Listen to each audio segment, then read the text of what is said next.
Fala pessoal, tudo bem? Bruno Lotfi aqui. A Buoni apresenta a websérie Desafios no Transporte Rodoviário de Cargas no Agronegócio. Né? A gente tem o propósito de desvendar em detalhes os gargalos do transporte rodoviário de cargas no setor que mais cresce no país, que é o setor do agronegócio. Né? Serão diversos episódios com especialistas do segmento, com foco em gestão logística, redução de custo, aumento de nível de serviço, gerenciamento de risco no transporte rodoviário de cargas no Brasil. Tá? Então se inscreva no nosso canal do YouTube, é muito importante para a gente, ative o sininho para acompanhar as nossas próximas postagens e edições aí, tá bom? Bom, então eu sou o Bruno Lotfi, eu sou vice-presidente comercial e de marketing aqui da Buoni, tenho aí uma carreira de mais de 20 anos dentro de empresas de tecnologia, de serviços, no segmento de logística aí mais de 10 anos, né? Na parte de gerenciamento de risco, gestão logística e softwares para o transporte, tá bom? Aqui comigo, para iniciar a nossa série, é um prazer convidar aqui o Carley Welter.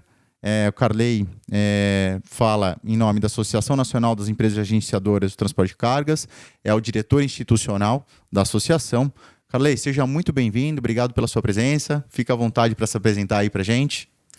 Obrigado, Bruno, é uma honra e uma satisfação poder estar aqui conversando contigo hoje aí, principalmente sobre esse assunto tão pouco conhecido do grande público, né? Que é a parte de agenciamento de carga, né? Que é uma característica muito especial aí do agronegócio brasileiro. A gente não consegue nem falar que é do agronegócio em si, a gente tem que citar que é Brazilian agronegócio, né? Então é uma característica muito do nosso país. A gente tem o transporte rodoviário de cargas como a sua principal maneira de movimentar os produtos do agro, né? Eu não sei quando eu comecei na área de transporte, né? Porque quando eu nasci, meu pai já tinha caminhão, então não sei em qual momento aí a gente começou. Desde sempre, né? Desde sempre, né? Então, meu pai teve caminhão aí mais de 40 anos, né? Sempre trabalhando no agro, né? Então, essas questões de sazonalidade, de ficar fora de casa, a gente conhece bem a parte da máquina, né? E do profissional que está lá operando a máquina. E a área de agenciamento de carga aí, desde 2009, a gente está nesse segmento que é muito próprio do nosso agronegócio. E a Buoni, a Inestec são parceiras dos nossos associados, né? E também da associação. A gente já fez evento junto, né? A gente sempre tem uma atenção especial de vocês aí. A gente não poderia deixar de atender uma ordem de vocês aí. Estamos aí para ajudar no que for possível. Legal, excelente. Muito obrigado aí pela presença. Bom, pessoal, nesse primeiro episódio, então a gente vai falar da infraestrutura, né, que é um tema muito relevante, e como enfrentar os desafios da logística no agronegócio. Tá? Para começar o nosso bate-papo, então, a gente vai falar um pouquinho do cenário do transporte de cargas no Brasil, de uma forma geral. Né? Acho que vale comentar um pouquinho, né, Carley, em relação ao custo logístico no país, né? Claro, a gente tem até como uma forma de tabu, né? A gente tem aí as movimentações por caminhões, elas por tonelada transportada por quilômetro é o mais caro do nosso segmento, né? Claro, tirando avião e outras coisas, mas relacionado a hidrovias, né? E a ferrovia a gente perde competitividade. E como o país ele é um grande movimentador por rodovias, né, a gente tem um custo logístico, né, e principalmente da área de movimentação de carga, né, que é o transporte rodoviário de carga, mais alto que outros países quando a gente vai comparar. Então a gente tem um custo de logística aí um pouco mais puxado, vamos dizer assim. Tá. Hoje a gente tem aí um custo de mais de 12%, né, do custo logístico em relação ao nosso PIB, ou seja, é um valor muito... É um percentual muito expressivo, né? Exato. Até porque o PIB brasileiro é gigante, né? Então, quando a gente coloca todos esses valores ali dentro, acaba assustando, né? São valores bem, bem altos mesmo. Bem expressivos. A gente tem aí estudos que dizem que, inclusive, esse custo, a tendência dele é aumentar para acima de 13%, algo que preocupa, né, o segmento. Não, exato. E a gente ainda está aí à beira de uma reforma tributária, né? Onde a tendência da reforma é aumentar ainda mais os tributos da área de serviço, né? Então, a reforma agora está no Senado e a gente está preocupado com essa movimentação aí. Com certeza, a área de serviços vai sofrer um aumento de impostos, né? Porque a proposta da reforma é de dar uma maior estabilidade e retirar de quem está pagando muito, colocando quem está pagando menos, né?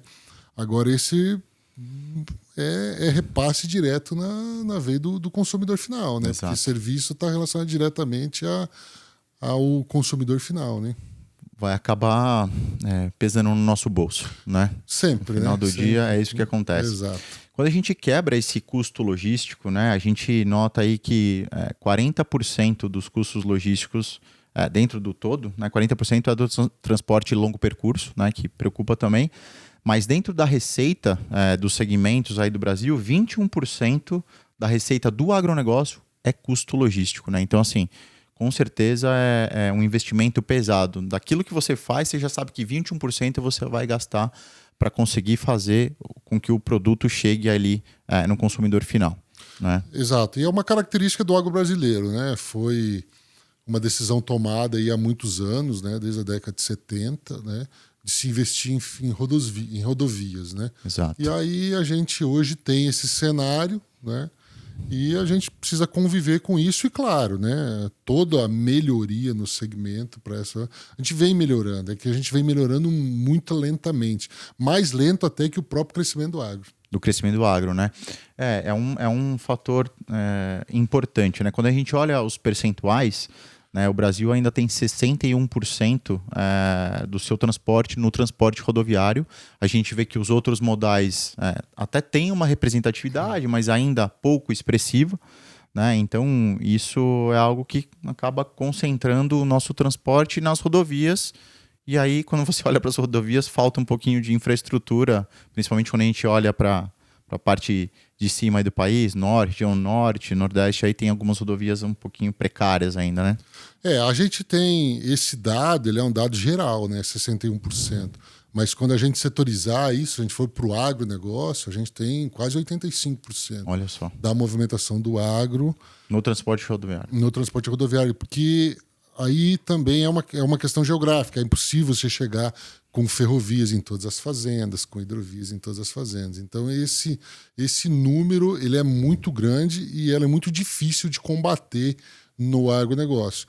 Regiões consolidadas, tipo Rondonópolis, tem um trem bastante eficiente lá, né, que faz, mas não são tantas regiões assim que consegue dar serviço por um trem 7 dias por semana, 365 dias por ano, que ele necessita para pagar uma conta aí bastante alta de implementação de ferrovias. Né? Exato, exato.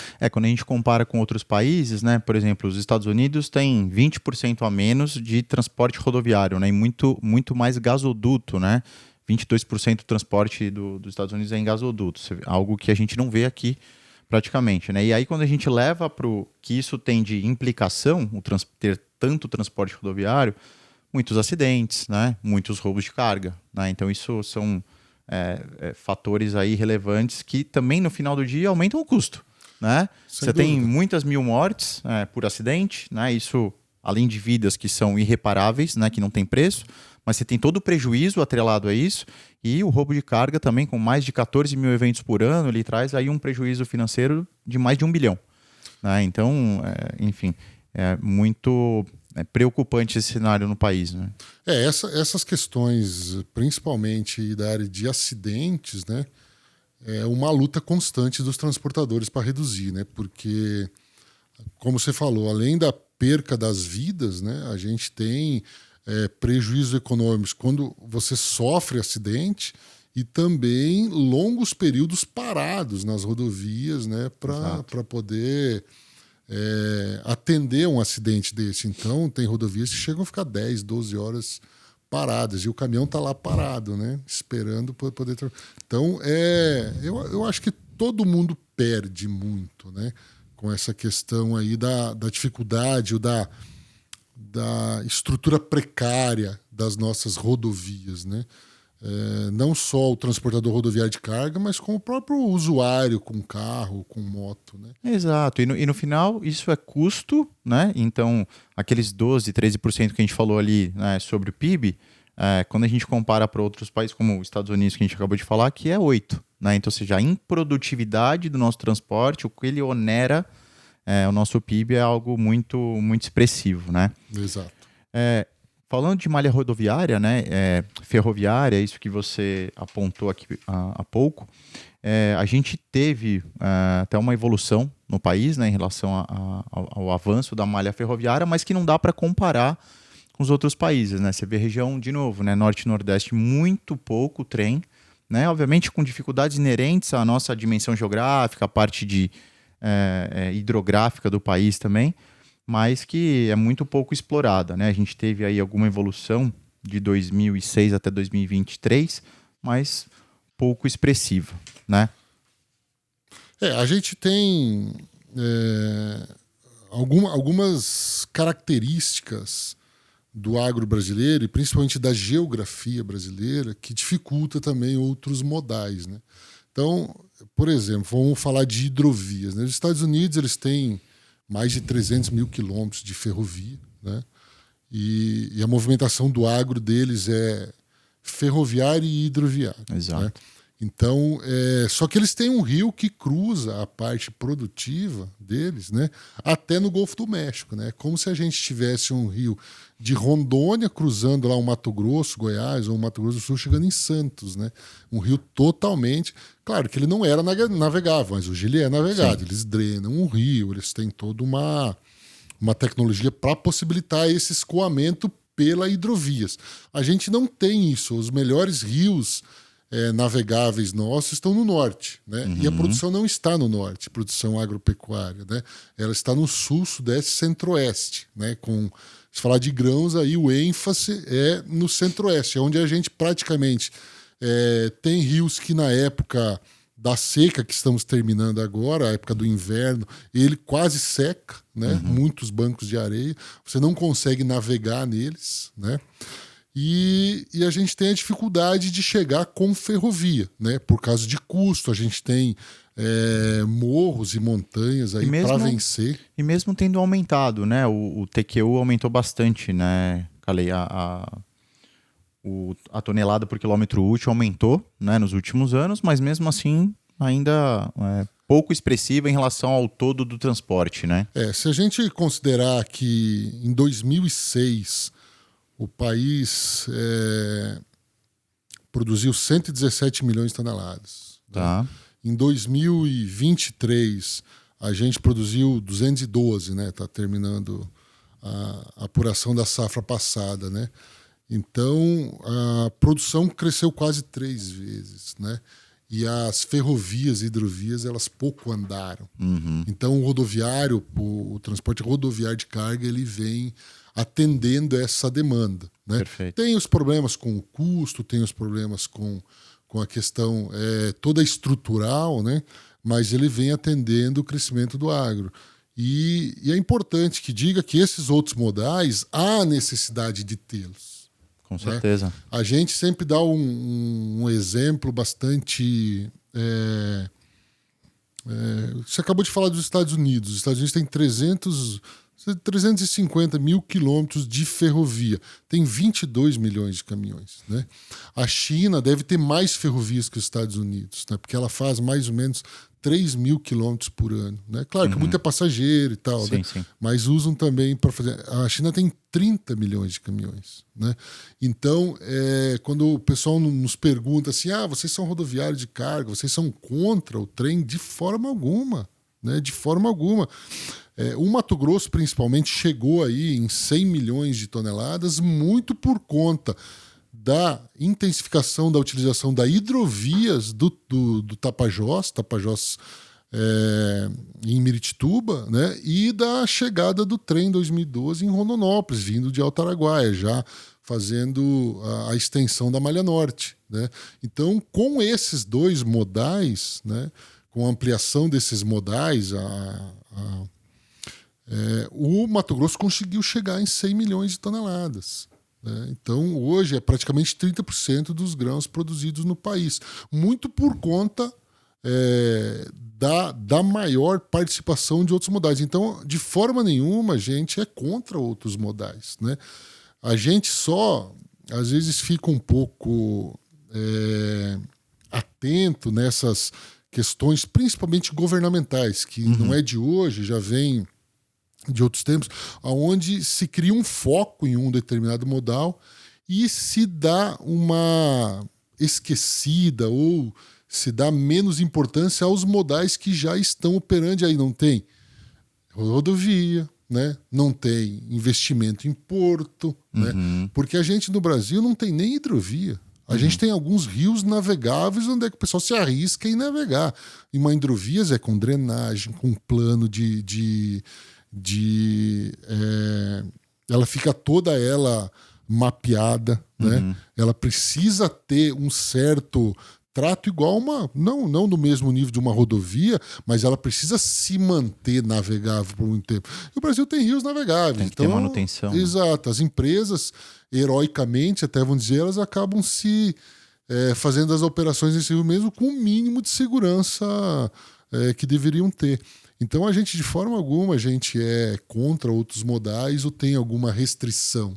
Muito Perfeito. pelo contrário, a gente quer que venham, né, e o Brasil continua crescendo, aí, principalmente no agro, que vem... Para atender a demanda como um todo, né? A demanda do mundo e vem salvando a nossa economia, né? Sem dúvida, sem dúvida.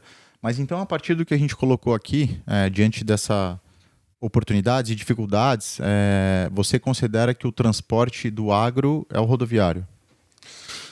Na verdade, eu gosto de plagiar uma das pessoas que eu tenho mais respeito na área do agro, né? Independente se as pessoas gostam ou não, quando ele fala, a gente tem que parar para escutar. É o ex-governador, ex-ministro Blairo Maggi, né? Ele fala que o Brasil é um produtor de commodity, né? Aceita que dói menos, né? E aí eu dou uma plagiada nele, né, dizendo que o Brasil é rodoviário, aceita que dói menos, né? Principalmente o agronegócio, né? E eu tenho uma teoria, né? Não sei se é uma teoria ou é apenas uma opinião, mas o Brasil só é o que é no agronegócio por conta do rodoviário, né?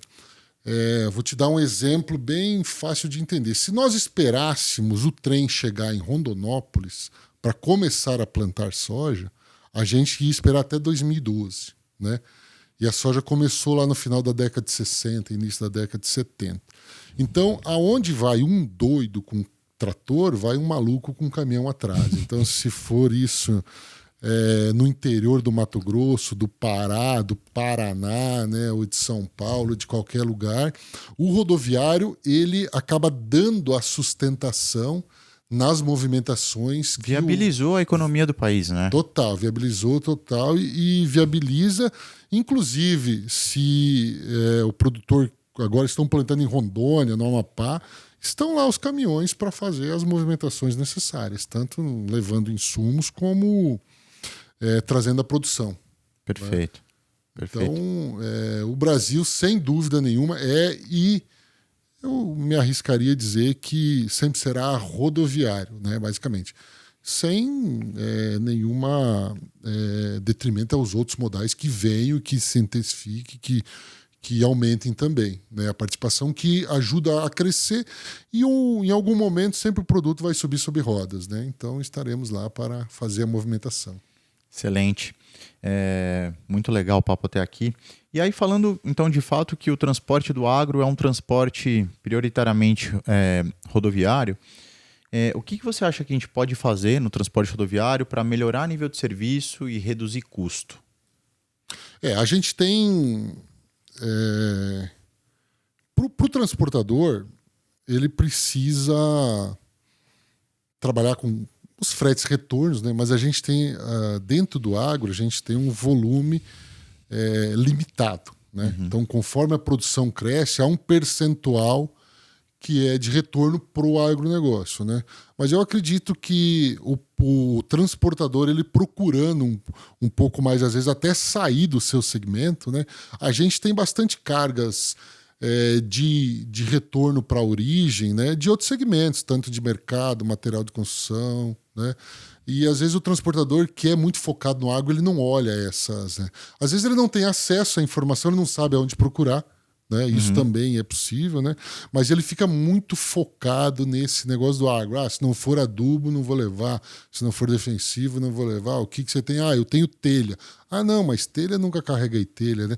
Então eu acho que a necessidade de ter mais informações dos fretes retornos, ter um lugar onde é que eles consigam olhar isso aí e perder um pouco também o preconceito de baixar tampa e subir tampa de caminhão, que também não é uma coisa fácil, mas acaba melhorando, porque você baixar custo é uma coisa complicada. Sim. Às vezes é melhor aumentar a receita, né? Porque a principal despesa do transportador rodoviário é o óleo diesel, né? E ele está na mão do governo e é um monopólio, é muito difícil de você conseguir mudar os preços, né? Então a gente acaba olhando para o lado de aumentar a produtividade, né? Aumentar a quantidade de viagem, aumentar o volume embarcado, né? Você estava comentando agora há pouco, antes da gente entrar aqui, que o agro ele ainda é mais tem uma dificuldade ainda maior no frete retorno, né? Exato. A gente tem, basicamente, na área do Centro-Oeste, 20% da movimentação que sai de grãos, né, ela volta em termos de adubo, né, em termos de defensivos agrícolas, né, calcário, mais ou menos 20% do volume. Né? Só 20%? Só 20%. E no sul do país é menos ainda, né, porque se usa menos calcário, os solos são melhores, né? Então usa menos calcário e menos fertilizante. Então o retorno é menor ainda. A gente tem essa questão bastante séria no agro. A gente não tem um retorno no mesmo nível da produção, né? E a produção ainda, às vezes, a gente chama de tombo, mas a gente transporta a mesma produção de 1 hectare várias vezes. Eu tiro da roça, boto no armazém, tiro do armazém, boto na fábrica, tiro da fábrica, boto no consumidor final, ou no trem, enfim. Então a gente consegue dar 2 ou até 3 vezes a produção de 1 hectare, né, por conta dessa cadência. A questão do que se leva para fazer de uma vez só. Então eu tiro da fábrica aqui em Paulínia, né, o super simples, e entrego na fazenda lá no Mato Grosso. Né? Um exemplo, é uma vez só. Isso não vai ficar girando em cima dos caminhões como o grão faz, né? Perfeito, excelente. Acho que dentro da composição de custo do transporte, que é uma composição que basicamente o óleo diesel representa mais da metade, né? Exato. Acho que é buscar esse aumento de receita e reduzir a ociosidade, né? E você acha que a tecnologia ela pode colaborar com isso de alguma forma? Sem dúvida, né? A gente até vinha comentando que a gente faz transporte rodoviário do agro aí da mesma maneira, não, mas com pouca implementação tecnológica há 30 anos. Né? Então, com certeza o segmento ele é carente, ele precisa de tecnologia, a gente precisa dar um salto tecnológico dentro, principalmente para reduzir a questão da ociosidade dos caminhões, né? Não só nos fretes retornos também, né? A questão da assertividade nos carregamentos, né? Você ter menos tempo perdido com agendamento de carregamento, que a gente quase não tem. Hoje a gente tem agendamento de descarga, né? Mas de carregamento a gente quase não tem, então às vezes forma filas, demora. A gente tem muito problema com geração de documento, né? Demora na geração de documento, né? Essa interface entre o gerador da nota fiscal e o gerador dos documentos de transporte rodoviário, isso quase não existe, quase não tem. Né? Então, esses dados aí,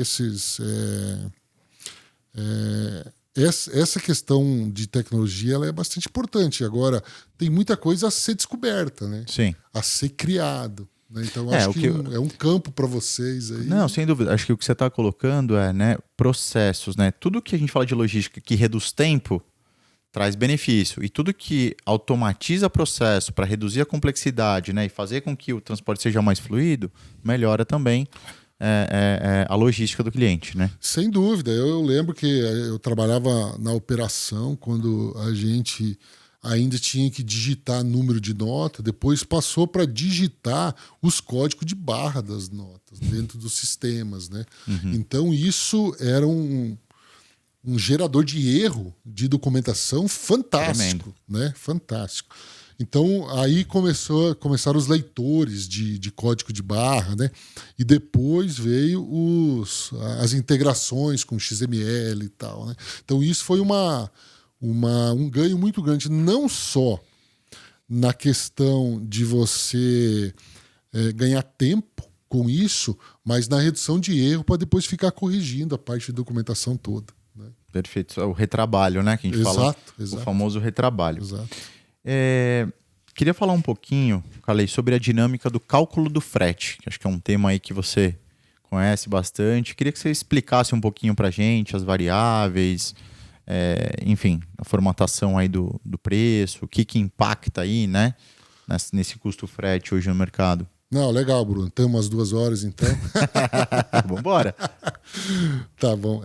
O cálculo do frete no agronegócio, ele está diretamente relacionado, diretamente envolvido com o próprio dinâmica do agronegócio brasileiro. Né? O agronegócio, produtor de commodities como o nosso, né, milho, soja, algodão, ele se caracteriza por uma questão de venda futura. Né? Então, uma parte aí das tradings, elas fazem a aquisição dos produtos, né? Para manter suas fábricas, então elas compram um contrato futuro. Só para dar fazer uma linha, né? Então tem uma fábrica lá de ração animal na China, o cara fala, faz a programação dele para o ano que vem e fala, eu preciso receber um navio de soja ou de farelo, de milho, né, em abril do ano que vem. Então ele vai na Bolsa, Chicago, né, e faz uma compra de um contrato. Então estão lá as trades mundiais, né, que estão todas no Brasil, né, oferecendo os contratos para abril do ano que vem. Né. Quando ele faz isso, ele coloca uma proposta de compra. Então ele firma um compromisso de compra e a trading firma um compromisso de venda. Só que ela não tem esse produto ainda. E ela também não planta. Então ela faz um caminho inverso. Ela fala assim, quem que planta? Então ela vai nas regiões produtoras do mundo inteiro, e o Brasil é um gigante desse, vai lá oferecer contratos futuros. Fala, eu quero receber de você em março do ano que vem e eu te pago tanto e eu firmo um contrato contigo. Né? Então, esse mercado, e isso depende um pouco do volume que é feito, de ano para ano. Se o produtor está mais disposto a correr um risco, está menos, né? Então ele faz esse contrato. Só que aí a gente tem a nossa situação de logística. Por quê? A commodity, ela tem o preço igual para todo mundo. Né? A soja lá em Chicago, ela tem um preço para todo mundo. Se for produzida na África, na Europa, nos Estados Unidos, no Brasil. Tudo. Então, eles criaram, né? Aí já começa a entrar as questões logísticas. Né? Eles criaram um índice que chama Prêmio de Porto. Né? Então, é aquele preço de Chicago mais ou menos o prêmio do Porto. Então, o prêmio pode ser positivo, pode ser negativo em relação ao preço de Chicago. Né? Então, o preço está definido, o prêmio de Porto eu consigo comprar para abril do ano que vem. Né? Então, pensando sempre lá na frente. Eu consigo ir lá no operador, no armador de navios e falar assim, quando você vai fazer um frete para mim da China de março, porque demora 45 dias para ir, né? De março, para entregar em abril lá em Xangai. Ele te dá um preço. Se você vai na ferrovia, ela te dá um preço, porque ela está parada ali. Né? Então, ela só tem aquilo para fazer. Do ponto A ao ponto B, sem. Né? Então ele te dá um preço para o ano que vem. Se você precisar de um elevador, né, de um armazém elevador, para depositar isso no porto e levar no navio, ele te dá o preço, porque ele está ali estático também. E aí a gente chega com esse preço. Xangai, vamos dar um exemplo, que Xangai, Santos, Rondonópolis. A gente está no trem em Rondonópolis. Só que o produto está em Nova Biratã, lá do interior do Mato Grosso. Né? Ah, não, então tá bom, vamos dos rodoviários, né? A gente pega o preço de Nova Biratã para Rondonópolis em abril do ano que vem, ou em março, né? Que a gente vai ter que fazer uma movimentação antes. Quanto é esse preço? Não sei. falei, por que você não sabe o preço? Se eu tenho o produto, você tem o caminhão, né? A gente bota gatilhos de diesel, gatilhos de... né? Mas eu não sei se tem caminhão suficiente aqui. Entendi. Eu falei, mas como você não sabe? Porque o agro brasileiro funciona com caminhões migrantes. Então, o cara tá lá no Rio Grande do Sul, ou lá em Santa Catarina, ou em São Paulo, né? Em fevereiro, ele migra para o Mato Grosso, né? Isso aí.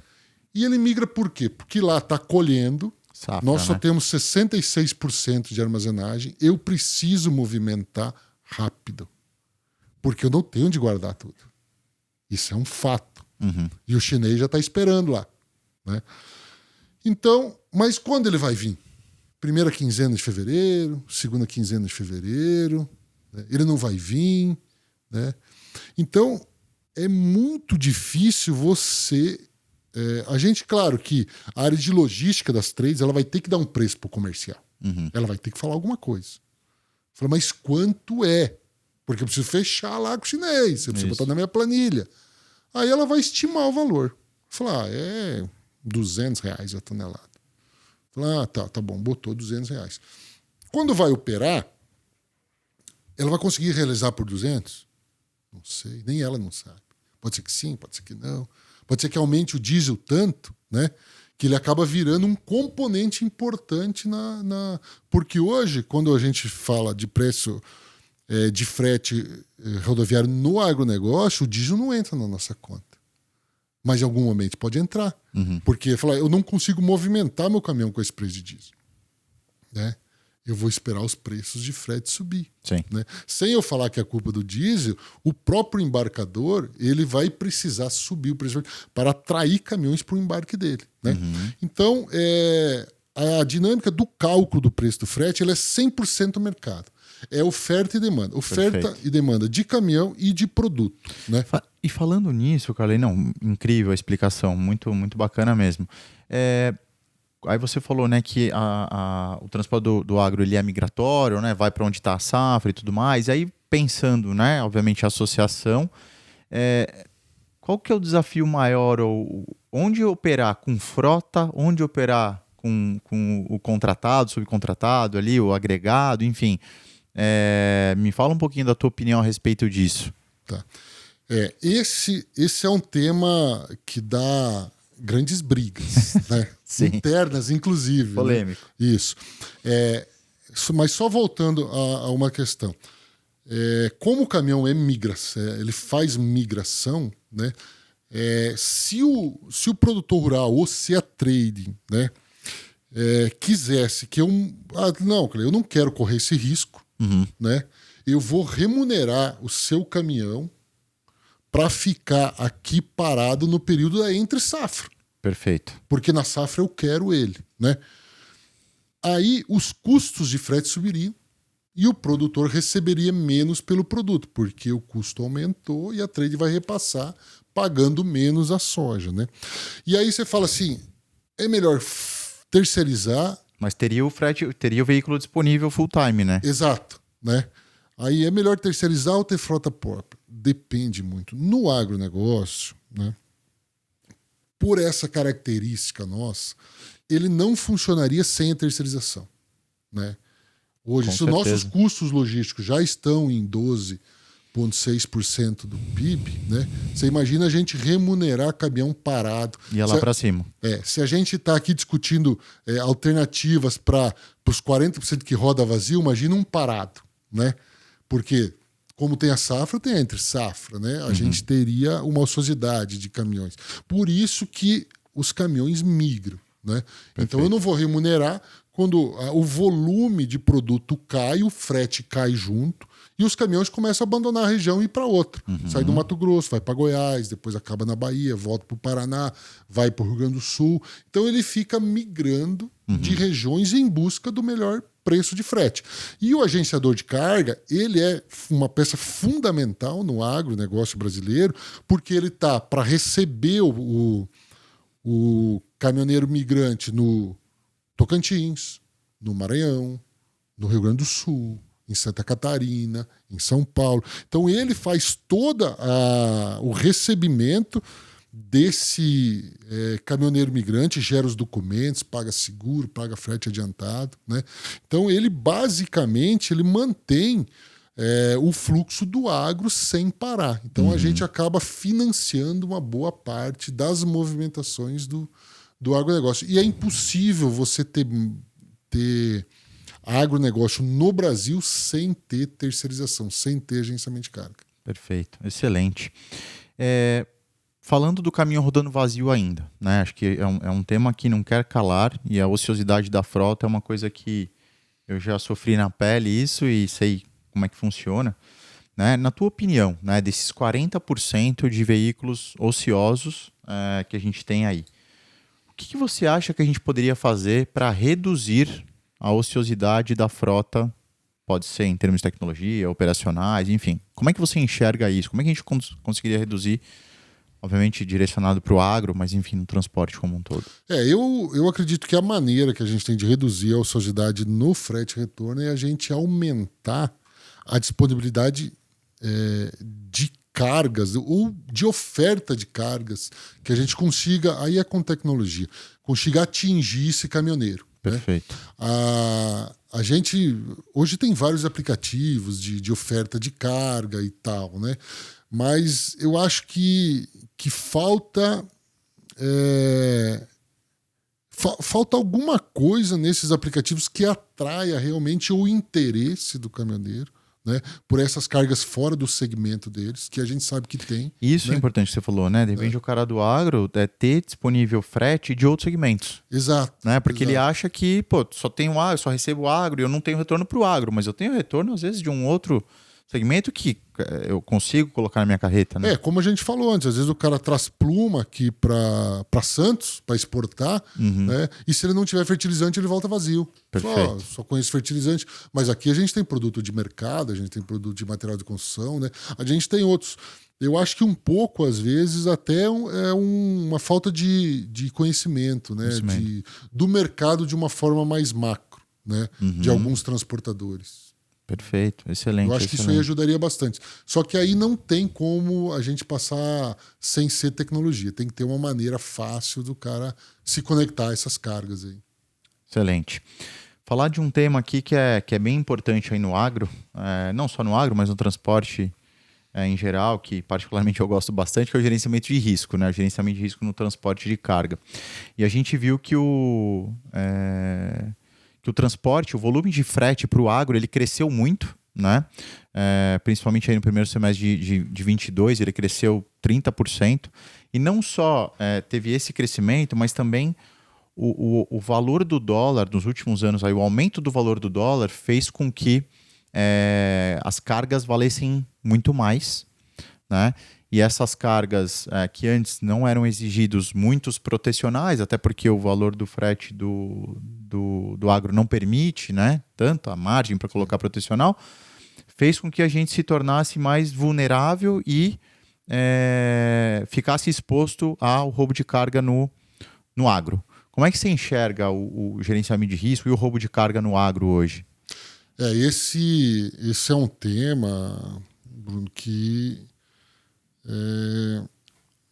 deixou a gente sem dormir muito tempo, né? Como você comentou, né?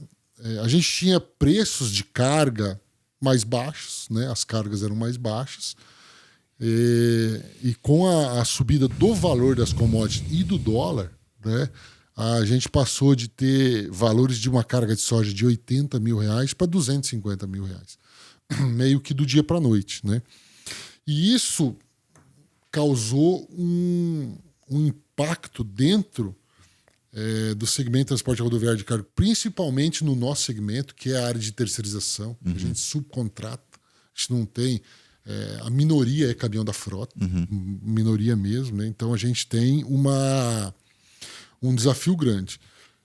A gente teve um outro problema sério, né, que a gente detectou principalmente nas áreas do agro, que é o desconhecimento das forças.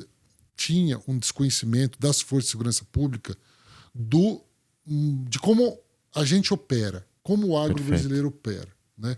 Então, quando alguém ia lá fazer um BO, por exemplo, né, um caminhoneiro. Dizia que tinha sido roubado, tal, ele ia fazer um BO. O delegado, pela falta de conhecimento, ele não fazia perguntas mais para entender realmente o que aconteceu, né? Então a gente teve muito problema com, eu falo assim, não era motorista, caminhoneiros malandros, eram malandros que se aproveitaram e viraram caminhoneiros para se fingiam por caminhoneiros. Se fingiam de caminhoneiros. Mas esse pessoal, né, começou e conseguiu dar prejuízos astronômicos dentro do transporte rodoviário. E aí a gente começou a perceber que as nossas empresas, elas tinham uma avaliação de cadastro deficiente, né? Começava a passar muita gente nos GRs internos, né, que não deveriam passar. Né? Então, a adoção de GRs, de empresas especializadas, ou mesmo da melhoria dos GRs internos, né, a gente começou a fazer isso a duras penas. Você diz na contratação, né, do motorista. Na subcontratação de caminhoneiros. Né? Então, a questão do gerenciamento de risco, ele hoje... ele é basicamente, a gente diria, mandatário para o cara ter uma transportadora. Ele não pode não ter. Exato. Existe uma oportunidade que eu tenho visto e comentado também aí no mercado, que como o valor dessa carga aumentou muito, você falou de 80 para 250, mas mesmo tendo aumentado esse valor, as apólices do RCFDC não foram alteradas. Então o protecional envolvido é o mesmo protecional para uma carga de 50 mil, é o mesmo protecional para uma carga de quase 300. Então o nível de segurança não aumentou, não acompanhou o nível de exposição ao risco. Então acho que aqui a gente tem uma grande oportunidade para melhorar a eficiência no GR para o transporte do agro. Mas é um tema que a gente fala num outro momento, porque aí eu ficaria aqui falando com você um tempão. Eu acho que de fato é uma oportunidade, sabe? Não acompanhou a segurança ou a exigência de segurança, não acompanhou o valor e a exposição ao risco e deixou transportador, embarcador, né, associações, enfim, expostos nesse momento. A gente tinha alguns problemas, vamos falar culturalmente, né? Então, quando a gente vai fazer subcontratação, o que o caminhoneiro quer? Ele chega lá para ser subcontratado. Hoje a gente tem 20, 30 empresas com as mesmas cargas. Né? Mesmas cargas, mesmos valores, mesmas origens, mesmo destino. Né? Então, o que ele quer? Ele quer ser rápido. Né?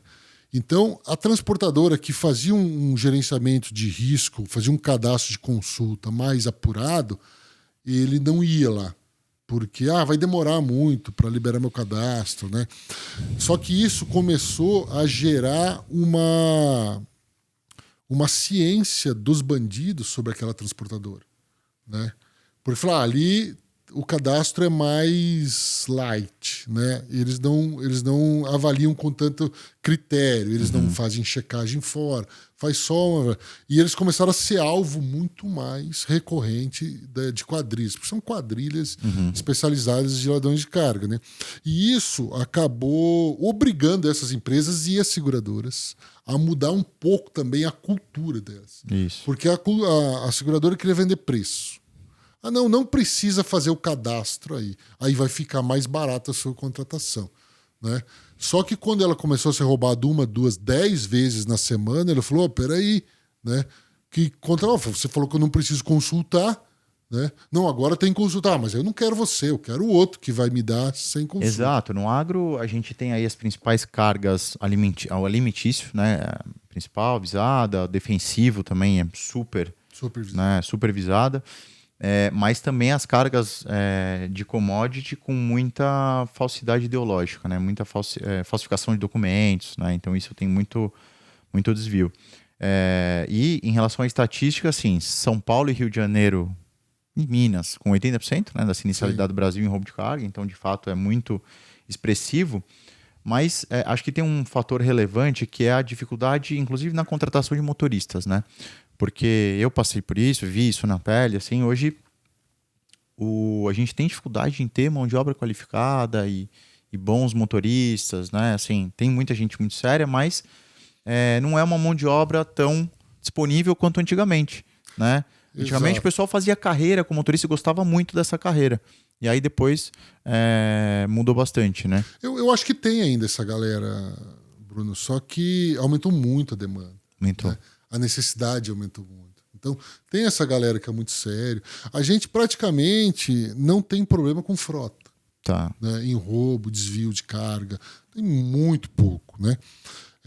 O nosso maior problema está na contratação desses bandidos que se passam por caminhoneiros. Né? Essa é um problema. E o grande travamento disso passa por um bom GR. Né? Uma necessidade de você estar cada vez melhorando a forma de consulta. Porque a gente... aí voltando um pouco atrás, falando das forças de segurança pública, né? Eu brinco com eles lá, porque é um trabalho que a associação faz também, né? Com os órgãos de segurança pública, principalmente PM, Polícia Civil, PRF, né? Ministério Público, de explicar para eles o nosso segmento. Né? Quando a gente faz reuniões, quando a gente já fez seminários sobre isso aí, inclusive a Boni foi um dos patrocinadores lá do nosso seminário em Rondonópolis, a gente em nenhum momento queria ensinar a polícia a fazer o trabalho dela, mas a gente queria ensinar a polícia sobre o nosso trabalho. Operacionalmente, isso, né? Onde estão os nossos problemas, aonde que eles identificam, né?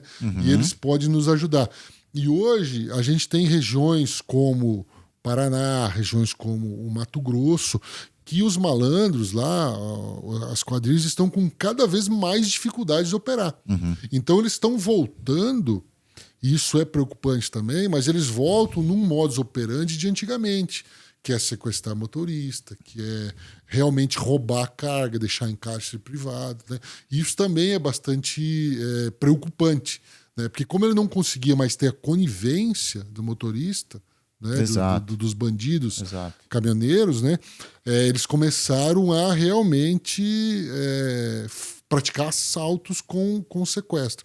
Mas esse problema de roubo de carga é uma coisa generalizada, né, no país, porque a penalidade é muito branda. Né? O risco dele... o caminhoneiro geralmente não anda armado. Né? Então o risco dele tomar um veículo desse é muito baixo. E ele sabe que se ele for preso, ele sai no mesmo dia, talvez. Né? Então, a gente precisa endurecer as leis, modalidades novas, né, de adulteração de carga, de fertilizante, de soja, de milho, né? O cara botando areia no lugar da soja. Claro que em conivência aí com...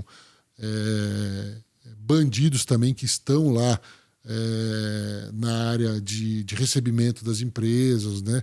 Mas com o aumento das commodities, esse passou a ser um roubo com pouco risco em relação ao ganho. Sim, né? sim. Então atraiu muito, inclusive, facções, né? Para esse aquilo que a gente estava falando, né? Uma carga de 80 mil que virou 250, 300, com pouco protecional envolvido, né? Essas cargas hoje, elas não têm nem a obrigação de rastreamento. Exato. Você tem uma ideia. Exato. Você não precisa Isso rastrear. é muito pouco. Precisa rastrear.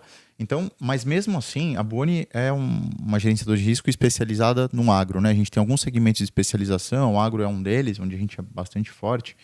E a gente teve aí... a gente tem um case da nossa carteira de agro muito interessante, que no primeiro TRI de 22 versus o primeiro TRI de 23, a gente reduziu quase 78% a sinistralidade dessa carteira de agro, né? Mas muito na linha do que você falou, cultura, tecnologia, o cadastro 4.0 com inteligência artificial, uma série de itens de segurança e face match, a gente faz a análise facial, né? Confronta documento, para ver se a foto é da pessoa mesmo, dá um match da foto ali.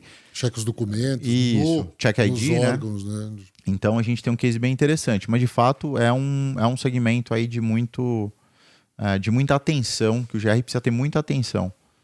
Né? E precisa muito do feeling lá do operador, né? A inteligência artificial ajuda e tal, mas o feeling do operador que está conversando com o motorista, que está analisando o cadastro, é o que faz o grande diferencial. Tem que aliar, né? Acho que a gente tem que aliar tudo que puder de tecnologia com pessoas capacitadas, né? Perfeito. E conhecimento operacional. Acho que isso faz toda a diferença para ter um GR, processos, pessoas e tecnologia, né? Os 3 pilares que são básicos, mas que fizer bem feito, eles funcionam muito bem. E com isso aí dá esses resultados, né? De redução aí de quase esses, 80%. Esses cases aí. E isso é muito importante porque quando a gente aumenta muitos roubos, né? Quando o segmento é muito atacado por esse tipo de quadrilha, muitas seguradoras elas desistem do segmento, né? Elas vão embora. Exato. E aí você fica com menos empresas e, naturalmente, oferta e demanda. Existe uma dificuldade de colocação desse risco hoje nas companhias de seguro por conta da sinistralidade do agro. Isso realmente é um tema que está pegando fogo. Eu tenho acompanhado isso de perto. Mas a gente tem aqui feito um trabalho para combater exatamente isso aí, para melhorar. Bom, nosso último tema aqui tá super legal o papo, de novo, queria te agradecer. Falando um pouquinho de torre de controle, né? As torres de controle aí do agro, né? Acho que hoje, aquilo que a gente falou, reduzir ociosidade de frota, ter mais produtividade, reduzir custo. Como o transporte ele tem ali uma série de custos que são fixos, né? Principalmente o diesel, que já é mais da metade do custo dele. Você fazer com que essa frota seja mais produtiva, né? Fique menos tempo parada, né? Com transit time adequado, com tempo de carga adequado, com tempo de descarga adequado, você com certeza vai fazer mais viagens com menos veículos e vai conseguir ter mais produtividade.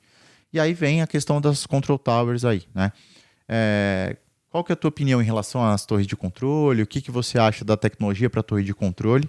Depois eu vou falar um pouquinho sobre que o pessoal diz que é torre, mas não é torre. Eu vou explicar um pouquinho aqui para... eu tenho visto algumas, vamos dizer assim, centrais de operação, né? E esse modelo de torre, de onde você traz todas as informações para um lugar só, eu acho que é o melhor modelo para a gente, né? Principalmente para o agenciador de carga, que tem as suas operações. Por exemplo, você pega a associação. A gente tem hoje 34 associados, né? A gente faz 20 mil cargas dia, né? Em 19 estados. 20 mil cargas dia. Isso. Então, como é que você controla uma empresa que faz 1000 cargas, que faz dia, se não tiver uma torre? E a visão da torre, eu acho que é interessante pela visão macro, né? Então, eu tenho caminhão de frota, eu tenho caminhão de terceiro, eu tenho cargas que eu comumente, né? E algumas empresas estão implementando profissionais para olhar aquilo que a gente estava conversando, outros segmentos que não são os meus. Isso. Né? Para a gente poder juntar essas cargas, porque se colocar em cima de um caminhão e puder gerar nota, a gente leva. Né? A gente não pode ter esse preconceito aí de que não, eu só carrego agro, né? Eu acho que isso aí não combina mais com a versão mais moderna de Brasil que a gente quer ter, pelo menos, né? O transporte 4.0, né? Exato, né? Então, eu acho que a torre é uma saída interessante, as empresas já vêm fazendo, eu vejo esse movimento, principalmente das empresas de agenciamento de carga, né? Onde é que ela faz... antigamente, eu te falo como eu... trabalhei na época, né? A frota era totalmente afastada do agenciamento, né? A gestão de frota era uma coisa, a gestão de agenciamento era separado, outra, né? Então a frota só ia, como o volume de frota dentro das empresas agenciadores é pequeno, é menor, né? A frota só ia lá no agenciamento quando ela estava precisando de carga e não tinha achado na região. Olha só. Para o agenciamento procurar carga para ela, né? Então, eu acho que percebendo isso, essa distância, né, que as empresas começaram a migrar para uma base única, deixar todo mundo mais junto. Né? Conectar, né? Conectar as operações, né? Exato. Eu acho que a torre de controle ela vem também para conectar, né? Eu vi assim, já implementei várias torres, já acompanhei muitas implementações de torres e tem um ponto também, né? O engajamento do cliente, Quando ele contrata uma torre, ele tem que estar engajado em fazer aquela torre funcionar, operacionalizar. Porque muitas vezes o cliente contrata só um software. Contratei o software lá da Buoni. Legal. O software não vai operar sozinho, né? Ele não vai rodar sozinho. Ele vai te gerar as informações. Mas o que a gente faz com aquela informação, né? Meu tempo de descarga nas unidades A, B, C estão a mais do que 12 horas. Como é que você vai tratar aquela informação? Né? Como é que você vai agir em relação a isso? Que é o que importa, na verdade. Que é o que importa. A informação é importante, mas você fazer alguma coisa com ela é mais importante. O plano de ação em cima daquela ação, né? Um plano de gerenciamento logístico. O meu transit time está estourado em 70% em todas as viagens. O que você está fazendo com isso? Né? Por que o motorista está começando a jornada mais tarde? Enfim, o que está fazendo isso? Então, acho que a torre de controle, as pessoas muitas vezes contratam software, acho que vai rodar sozinho. Né? A gente brinca aí que é uma torre falsa, porque não vai funcionar, né, sozinho. Mas, de fato, eu tenho muitos cases de sucesso. A gente tem muitos cases de sucesso aqui de torres bem executados. Quando o cliente está engajado, o software bem operacionalizado, bem operado, funciona muito bem. Né? E a gente tem, Bruno, vamos dizer assim, um fato novo, né? Que não é tão novo assim, né? Que vem aumentando a necessidade do controle mais fino, né? Principalmente com frota. Né? Não é um tema que a gente trata com muita assiduidade lá na associação, por a gente ter outros temas por conta do agenciamento de carga, mas como todos os associados, todos eles têm caminhão, né? Acaba sendo uma questão interessante e desafiadora. 2 semanas atrás, o STF ele aceitou uma DI, uma ação direta de inconstitucionalidade sobre uma parte da lei do caminhoneiro. Então a gente teve lá atrás, em 2010, 2011, lá a lei do caminhoneiro, a lei do motorista, onde ele preconizava a jornada de trabalho. Né? Então, 4 horas, descansa, 4 horas. E esse período de 4 horas estava incluso a parte do carregamento e descarga. Né? Não era considerado jornada de trabalho. Né? Ele estava lá à disposição. Né? E aí, em 2015, essa lei foi alterada, né?